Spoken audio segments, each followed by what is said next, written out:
Are we filming? Yes. Yes, we are. So, I want to talk about, it's quite topical at the moment because of what's recently happened in America.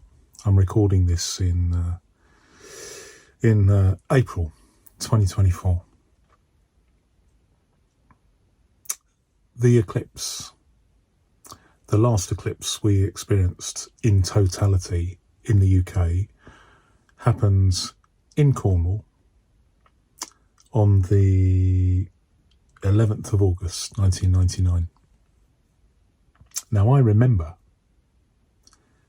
knowing about this for about 30 years before it happened, because I was reading my father's Guinness Book of Records, the 1968 edition, no less. So I was only about 6 or 7. And I remember reading about the next eclipse here in the UK would be in 1999.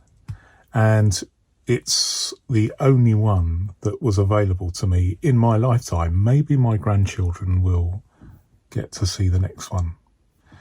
I can't remember the date of the next one, but it's within my grandchildren's potential lifetime.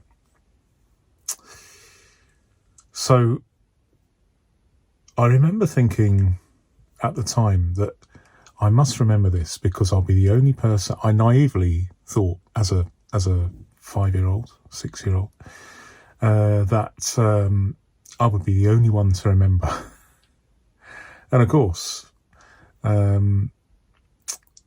everybody knew about it because everybody was told about it. There we go. But at the time, I naively thought I would be the only one.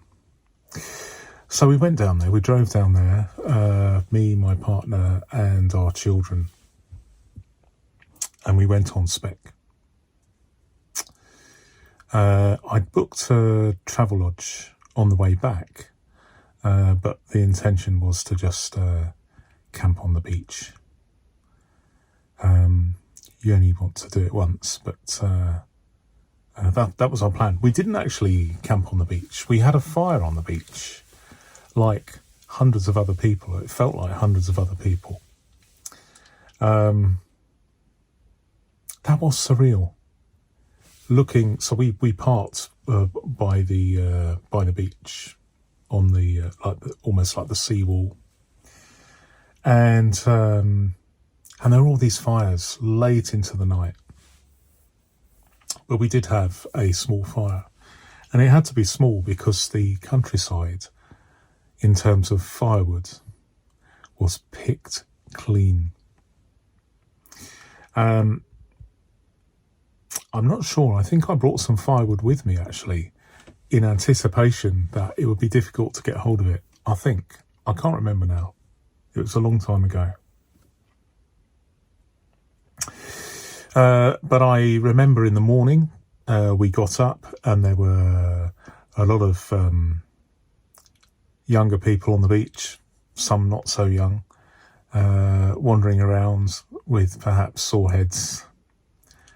And the BBC were there, and I think ITV as well. They were setting up their broadcast stages, and this was on the beach at Marazion, which is where the causeway linking St Michael's Mount starts.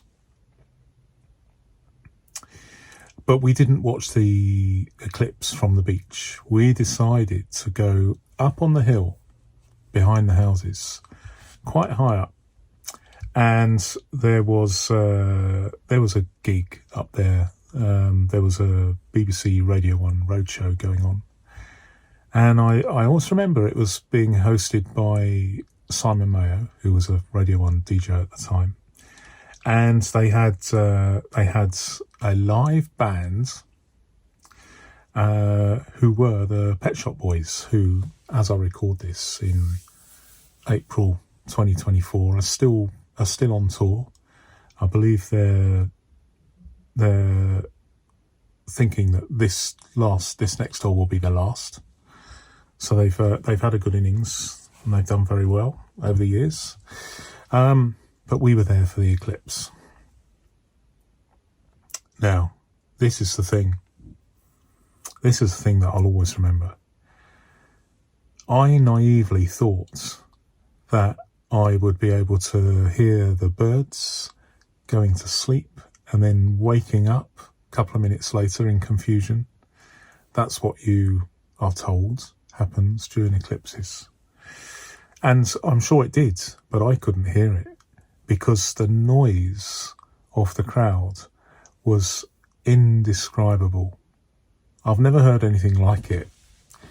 But I imagine that this is quite common if you're with a whole group of people.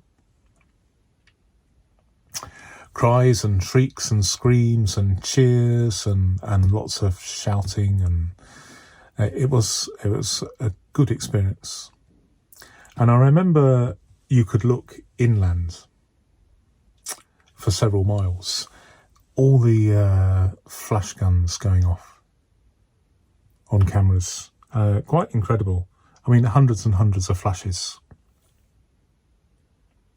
But this is where it became very interesting. It was overcast.